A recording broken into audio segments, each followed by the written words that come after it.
નમસ્તે વિદ્યાર્થી મિત્રો, કેમ છો? બધા મજામાં છો ને? શિક્ષા ભારતી ચેનલમાં તમારું સ્વાગત છે. આજે આપણે આ ચેનલમાં ધોરણ 8, 9 અને 10માં ભણતા વિદ્યાર્થીઓ માટે ગુજરાતી અને સંસ્કૃત વિષયનું આપણે અભ્યાસ શીખવાનો છે. આપણે આ ચેનલમાં ઘણું બધું જાણવા આપણને મળશે, વાર્તાઓ મળશે અને સુંદર મજાની જેટલી પણ મોટે ભાગે જો કવિતાઓ છે, અમે એવો પ્રયત્ન કરીશું કે આ ચેનલ દ્વારા તમને મ્યુઝિક સાથે કવિતા તમને આપી શકીએ એવી અમે કોશિશ કરીશું. શરૂઆતમાં આ ચેનલમાં આપણે ધોરણ 8ની પ્રથમ સેમિસ્ટરમાં કાવ્ય જે 2 છે, એક જ દે ચિનગારી, એ પ્રાર્થના ગીતની આપણે વિસ્તારપૂર્વક ચર્ચા કરવાના છે. જેમાં હું આપને આ કાવ્યમાં આવતા અઘરા શબ્દો તેમજ રૂઢિપ્રયોગોનો અર્થ પણ જણાવીશ, તેમજ મહત્ત્વના પ્રશ્નોની ચર્ચા પણ આપણે કરીશું. જો તમને આ વિડીયો પસંદ આવે તો તમે લાઈક કરજો, શેર કરજો અને ભૂલ્યા વગર સબસ્ક્રાઈબ કરજો. આ બેલ આઇકોન તો તમે દબાવશો જ. સૌપ્રથમ આપણે આ કાવ્યમાં જેની વાત કરવાની છે તે કવિ પરિચયની કરવાની છે, પછી વિસ્તારપૂર્વક તેની જે આપણે ચર્ચા કરીશું અને કેટલીક એકાદ બે એવા સુંદર શીખવા જેવા પ્રસંગો પણ આપણે લઈશું. પરંતુ આ ધોરણ પછી જે 8મા ધોરણમાં તમે હવે આવી ગયા છો તેમાં તમને ખૂબ ખૂબ અભિનંદન અને તમે ખૂબ મહેનત કરજો ધોરણ 8માં અને આગળ વધજો. આપણે પ્રથમ સેમિસ્ટરમાં ખૂબ જ રસપ્રદ એવી વાર્તાઓ, પછી કવિતાઓ, બોધકથાઓ, અહેવાલ, નાટક, લોકગીતો, લોકકથાઓ તેમજ જીવન પ્રસંગો વિશે અભ્યાસ કરવાનો છે. તો આપણે કરીશું શરૂઆત. તમે સૌ પ્રથમ એક ટેક્સ્ટબુક લઈ લો તમારી ગુજરાતીની, તેમાં કાવ્ય 2 કાઢો, એક જ તે ચિનગારી તમારી સામે રાખજો. સાથે સાથે નોટબુક રાખો અને પેન પણ રાખો કે જે પણ કાંઈ અઘરા શબ્દો તમને લાગતા હોય તમે નોંધ કરી શકો. તો આપણે સૌ પ્રથમ ટૂંકમાં એક જે કવિ પરિચય છે તેનાથી શરૂઆત કરીશું. તો આપણે આ કાવ્યના જે કવિ છે, કાવ્યનું નામ શું છે છોકરાઓ? એક જ દે ચિનગારી. આ કાવ્યના કવિનું નામ છે હરિહર ભટ્ટ, હરિહર પ્રાણશંકર ભટ્ટ. તો આપણે આમનો ટૂંકો પરિચય થોડોક મેળવીશું. આપણને પુસ્તકમાં આપેલું જ છે.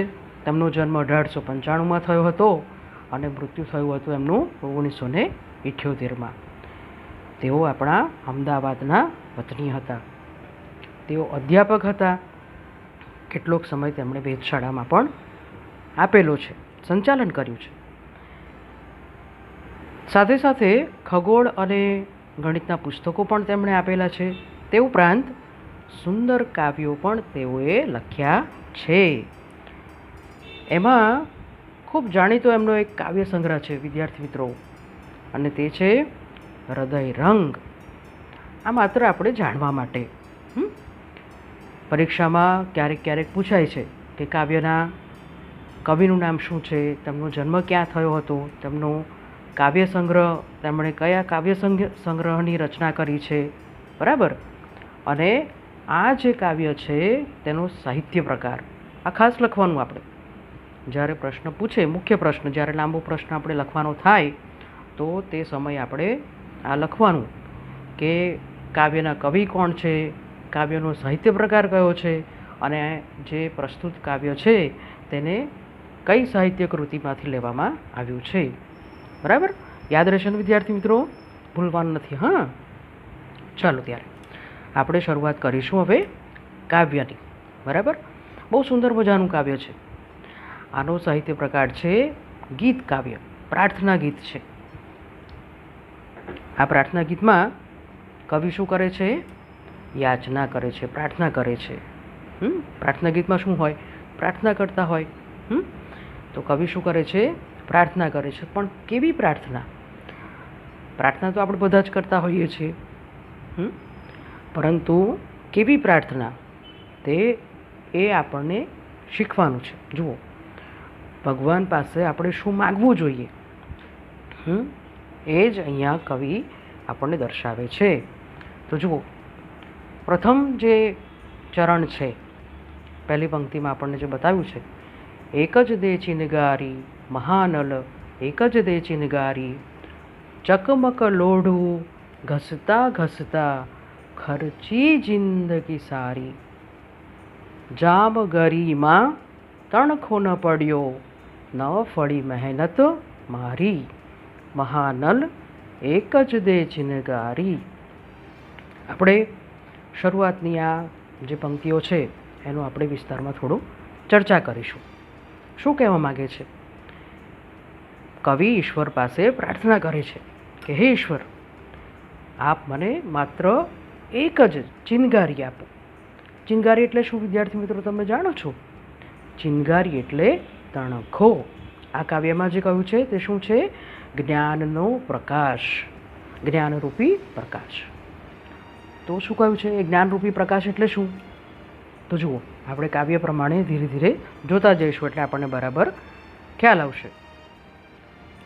એમાં કહ્યું છે કે એક જ દે ચિનગારી, હે ઈશ્વર, મને બીજું કાંઈ જોઈતું નથી જીવનમાં. શું નથી જોઈતું? તો કે મને યશ નથી જોઈતી, કીર્તિ નથી જોઈતી, તો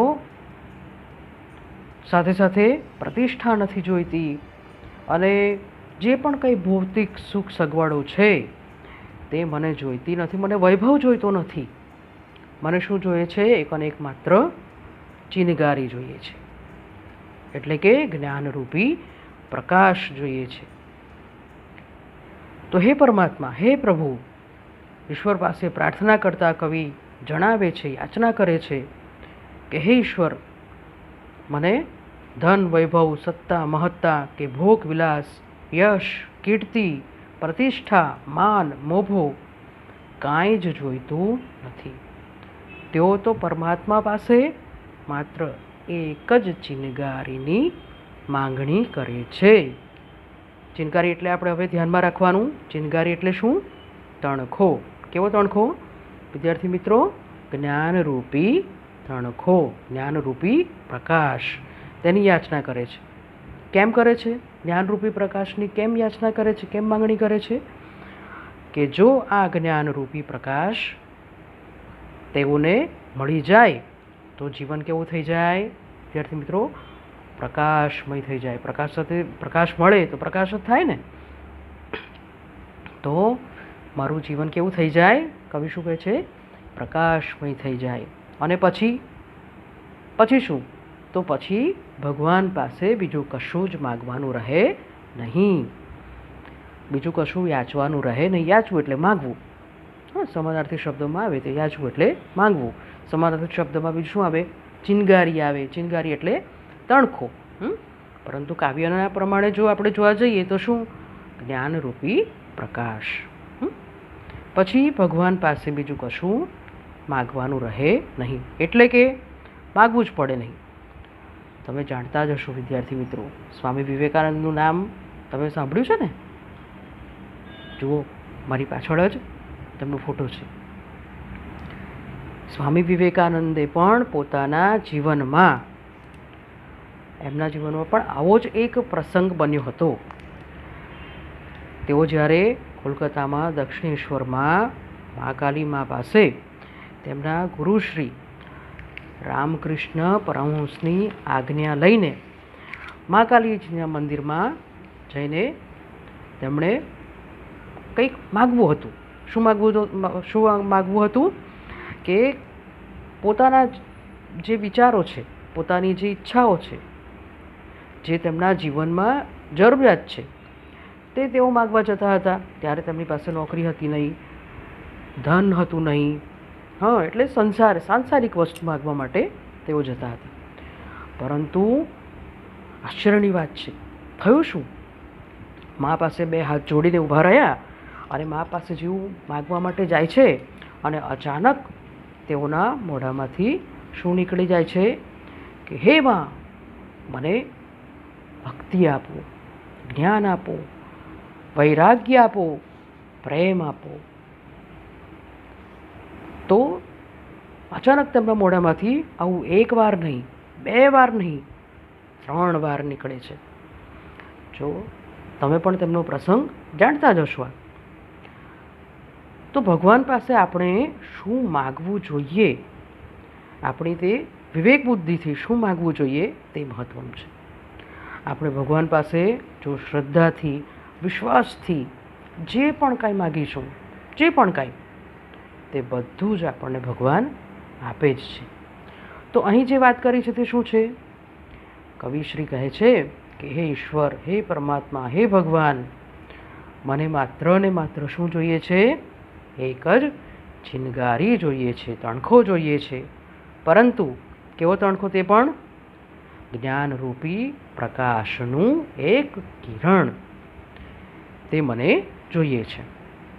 આપણે આગળ શું કહ્યું છે કાવ્યમાં કે ચકમક લોઢું ઘસતા ઘસતા ખર્ચી જિંદગી સારી.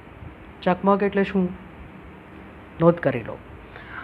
તો ચકમક એટલે કે એક પ્રકારનું એવું પથ્થર જેની ઉપર લોખંડ ઘસવામાં આવે. જો કદાચ તમે લોકોએ જોયું હોય, ચપ્પુની ધાર કરવા માટે એક પ્રકારનું એવું લોખંડ આવતું હતું, જેને શું કહેવાય? ચકમક કહેવાય. એની ઉપર ઘસવાથી શું થાય? તણખા થાય. તમે જોયો છો, બે પથ્થરને આમ ઘર્ષણ કરીએ તો શું થાય? તણખો થાય છે ને. પરંતુ અહીંયા જે વાત કરી છે તે શું છે? ચકમક લોઢું.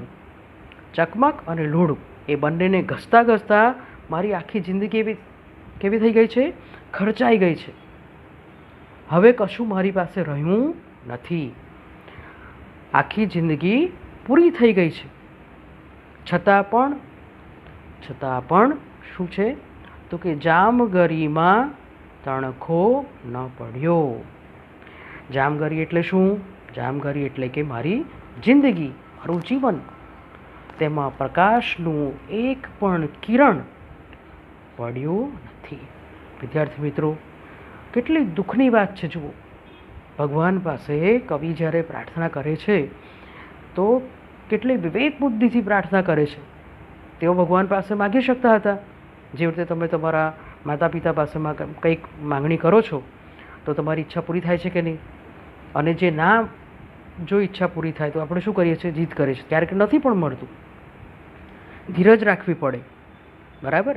કે તમારી માંગણી યોગ્ય છે કે નહીં, એ તો આપણે જોવું પડે ને. એ આપણી ઉંમર પ્રમાણે આપણને ખબર પડે નહીં. એ માતા પિતા જાતે જ એનું નિર્ણય લે. પછી તમને લાગે કે ના, હા બરાબર છે, મારા બાળકને આ વસ્તુ જોઈએ છે, મારા ચિંટુ મિન્ટુને જે કોઈ હોય તે. તો એ પ્રમાણે આપણી પછી ઈચ્છા પૂરી કરે, માંગણી પૂરી કરે.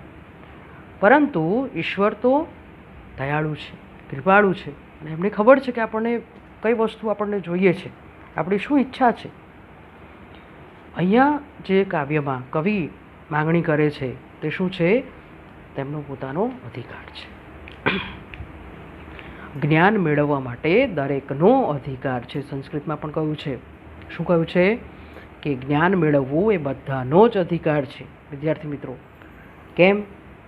તો કે જો આપણા ધન, વૈભવ, યશ, અપયશ જે પણ કંઈ હશે ને, એમાં કોઈ આપણો ભાગ પડાવશે, પણ જ્ઞાનમાં કોઈ ભાગ પડાવતું નથી. વિદ્યાર્થી મિત્રો, આ છે ને બહુ મહત્ત્વની વાત છે, ધ્યાનમાં રાખજો. તો જ્ઞાનમાં કોઈ ભાગ પડાવતું નથી, માટે જ્ઞાન મેળવવું જોઈએ અને આપવું જોઈએ. તો જામગરીમાં એટલે કે આપણા આ જે જીવનમાં કવિ જે કહે છે તેમાં હજુ સુધી પણ જ્ઞાનરૂપી પ્રકાશ થયો નથી. એમાં ન ફળી મહેનત મારી, પુસ્તકમાં જુઓ, ન ફળી મહેનત મારી એટલે કે મારી મહેનત ફળી નથી. મારું જીવન વેડફાઈ ગયું છે, આખું જીવન ખર્ચાઈ ગયું છે આ ચકમક લોઢું ઘસતા ઘસતા. પરંતુ મારી જે આ મહેનત છે તે ફળી નથી. અને તેથી હું આપની પાસે આ જ્ઞાનરૂપી પ્રકાશનું એકમાત્ર કિરણની હું માંગણી કરું છું, હું યાચના કરું છું. હે ઈશ્વર, તે મને આપો. ત્યાર પછી શું કહે છે કે મહાનલ એક જ દે ચિનગારી. મહાનલ એટલે શું?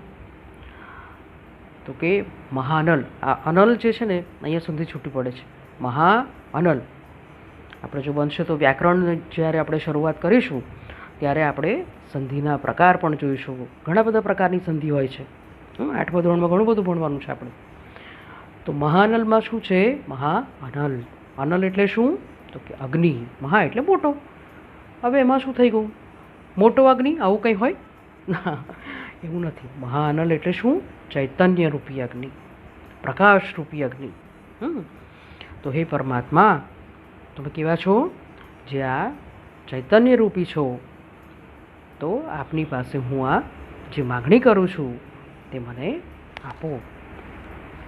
હે પરમાત્મા, તમારા પ્રકાશથી, આગળ જે કહ્યું છે બહુ સુંદર વાત છે, ધ્યાનમાં રાખજો. તમારા પ્રકાશથી શું થયું છે? તો કે ચાંદો સળગ્યો, સૂરજ સળગ્યો, સળગી આભ અટારી. કેટલી સુંદર વાત કરી છે. જુઓ શું કહ્યું છે? ચાંદો સળગ્યો. ચાંદો તો આપણે જોઈએ છે રાત્રે ચંદ્રમાં, કેવું સુંદર પ્રકાશમાં નાખું. જ્યારે અંધકાર હોય અને તારા ચમકતા હોય, ટમટમ કરતા હોય અને એમાં વચ્ચે ચંદ્ર, તો સુંદર દેખાય આપણને, હે ને? તો ચાંદો સળગ્યો, સૂરજ સળગ્યો. સૂરજ તો પ્રકાશ આપે જ છે. સળગી આભ અટારી. સળગી આભ અટારી એટલે શું? આભ અટારી એટલે શું? તો કે આખું તારામંડળ. તારામંડળ એટલે પેલા દિવાળીના તારામંડળ નહીં. હા, તારામંડળ એટલે શું? આખું જે આકાશ છે ને એ તારાઓથી ખચ ભરેલું હોય. હા ને, આપણે જોયું હશે. તો તારારૂપી આ જે આકાશ મંડળ છે તે તો આપણે બધું જ પ્રકાશિત કરી દીધું છે. પરંતુ એકમાત્ર મારી આજે આ જીવનમાં શું છે કે ના સળગી એક સગડી મારી. ના સળગી એક સગડી મારી. સગડી એટલે શું? ચૂલો નહીં. સગડી એટલે મારું હૈયું. મારા હૃદયમાં હજુ સુધી પણ જ્ઞાનરૂપી પ્રકાશ પડ્યો નથી. તો વાત વિપતની ભારી. કેટલી દુઃખજનક વાત છે. તેમને ખેદ છે, મનમાં પસ્તાવો થાય છે. મારી આખી જિંદગી ખર્ચાઈ ગઈ છે, પણ હજી સુધી પણ મારા મનમાં, મારા હૈયામાં, મારા હૃદયમાં જ્ઞાનરૂપી પ્રકાશનું એક પણ કિરણ હજી સુધી પડ્યું નથી. તેથી હે ઈશ્વર, મને તે આપો. હું આપની પાસે તેની માંગણી કરું છું, પ્રાર્થના કરું છું, યાચના કરું છું. આગળ શું કહ્યું છે કે ઠંડીમાં મુજ કાયા થથરે.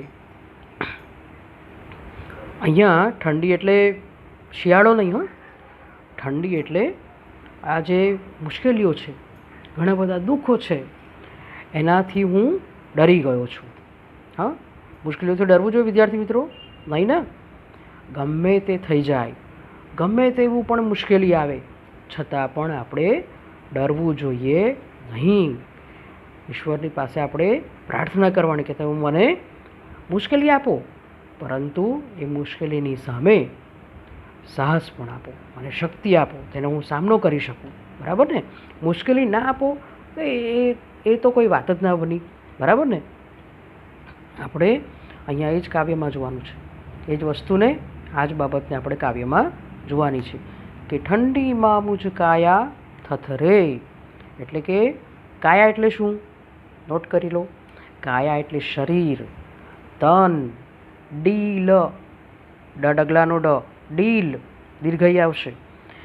દેહ શું થાય છે? તો કે ધ્રુજી ઉઠે છે. અને એટલે કે અનેક પ્રકારના દુઃખો કે જે મને શું કરે છે? ડરાવી રહ્યા છે. ડરવાનું નથી પણ. અને હવે તો શું કહે છે કે મારી ધીરજ ખૂટી રહી છે. ખૂટી ધીરજ મારી. મારી ધીરજ ખૂટી રહી છે. તો તેથી હે ઈશ્વર, હે પરમાત્મા, હે વિશ્વાનલ, વિશ્વાનલ એટલે એ પણ એક ભગવાનનું એક શું કહ્યું છે, રૂપક આપેલું છે, એ જ નામનું એ રૂપક છે. વિશ્વ અનલ, હે વિશ્વના અનલ અગ્નિ, પ્રકાશમય, સમગ્ર આખા જ પૃથ્વી પર શું કરે છે, પ્રકાશ ફેલાવે છે ને, એટલા માટે. તો આમાં શું કહ્યું છે કે હે વિશ્વાનલ, હું અધિક કાંઈ માગતો નથી. હું અધિક ન માગું, માગું એક ચિનગારી. હું તો આપણી પાસે શું માગું છું, માત્ર એક ચિનગારી માગું છું, મારે બીજું કશું જોઈતું નથી. એટલે હે ઈશ્વર, ચૈતન્ય રૂપી આ જે અગ્નિ છે એવા હે પરમાત્મા, હું આપની પાસે વધારે કશું જ માગતો નથી, કાંઈ જ જોઈતું નથી મારા જીવનમાં, બીજું કાંઈ જ જોઈતું નથી.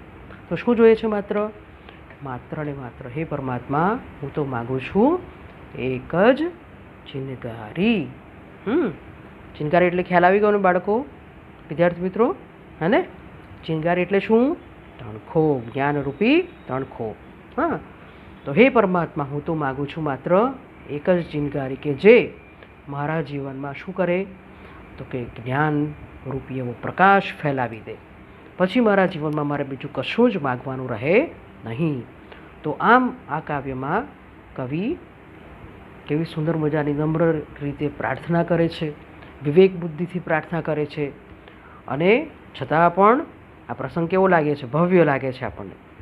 તો કાવ્યમાં કવિએ પોતાની આ જે રચના છે એ રચનાને એમણે કેવી કરી છે, નમ્ર પ્રાર્થનાથી ભવ્ય બનાવી દીધી છે. બરાબર? અને આપણે થોડાક એક બે આમાં રૂઢિપ્રયોગો જે મહત્ત્વના છે આપણે જોઈ જઈશું, અને ત્યાર પછી નેક્સ્ટ એપિસોડમાં હું તમને આ જે પ્રાર્થના છે ને એ મ્યુઝિક સાથે, તમારા જેવી જ એક વિદ્યાર્થીની છે, હા, જે આપણને મ્યુઝિક સાથે આ કાવ્યનું ગાન કરાવશે, આપણને સાંભળવા મળશે. તો વિદ્યાર્થી મિત્રો, એક બે જે રૂઢિપ્રયોગો છે એ નોંધ કરતાં પહેલાં જો તમને આ વિડીયો પસંદ આવ્યો હોય તો ફરી હું આપણે જણાવું છું કે તમે તેને લાઈક કરજો, શેર કરજો, સબસ્ક્રાઈબ કરજો, આઇકન દબાવવાનું ભૂલતા નહીં. બરાબર? તો ચાલો લખી દો. પહેલો રૂઢિપ્રયોગ છે જિંદગી ખર્ચી નાખવી. એટલે શું?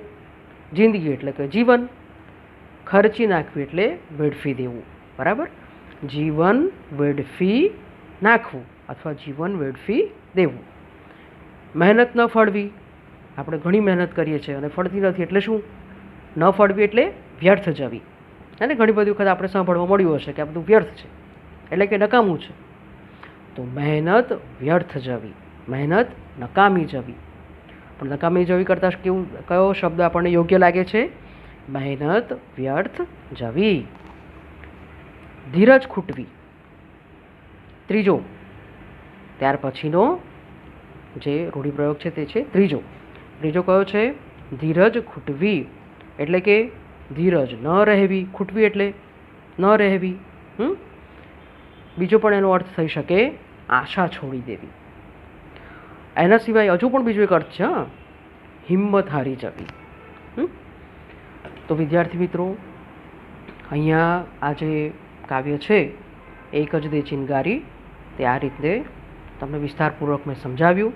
અને જો તમને કાંઈ પણ એમાં ન સમજ પડી હોય અથવા કોઈ પ્રશ્ન થતા હોય તો તમે એને કમેન્ટ બોક્સમાં તમે લખી શકો છો, અને તમે તેમાં શાંતિથી પહેલાં એક વખત સાંભળજો, બીજી વખત સાંભળજો, અને છતાં પણ ન સમજાય તો પછી તમારે કમેન્ટ બોક્સમાં મને પ્રશ્ન પૂછવાના, હું તમને જરૂરથી તેનો એક એક પ્રશ્નનો જવાબ આપવાની કોશિશ કરીશ. બરાબર છે? તો મળીએ પછી આગલા વિડીયોમાં. નમસ્કાર વિદ્યાર્થી મિત્રો.